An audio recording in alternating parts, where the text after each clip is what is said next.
রাসেল একদিন সকালে তার নতুন চকচকে মোটরসাইকেল নিয়ে বের হল। তার মাথায় হেলমেট, চোখে সানগ্লাস, একেবারে সিনেমার হিরো। রাস্তায় গতি যেন তার বন্ধুর মতো গ্যাস খেয়েই ছুটছে। তখনই হঠাৎ করে এক পুলিশ অফিসার সিগন্যাল দিয়ে রাসেলকে থামাল। পুলিশ, এই যে ভাই, আপনার মোটরসাইকেলটা 160 উপরে গিয়েছিল। রাসেল হাসতে হাসতে, স্যার, গিয়ার তো 5টা, 160 কিভাবে সম্ভব? পুলিশ, না ভাই, আমি স্পিড বলিনি।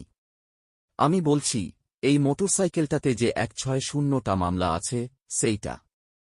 রাসেলের মুখ শুকিয়ে গেল। রাসেল, স্যার, এটা আমি আজকেই কিনেছি, কাল পর্যন্ত বাইকটা শোরুমে ছিল। পুলিশ গম্ভীর হয়ে, তাইলে শোনো, তুমি এখনো কপাল খুলতে পারো। 160টা মামলা আগের মালিকের নামে। তুমি যদি চাও, আমি এখনই শোরুমে কল দিয়ে যাচাই করে ফেলি। রাসেল ফোন বের করে তৎক্ষণাৎ দোকানে কল দিল। ওদিকে পুলিশ ভাই হালকা হেসে বলল, তুমি তো ভালো ছেলে মনে হচ্ছে। কেবল একটা ছোট সমস্যা। রাসেল, কি সমস্যা, স্যার?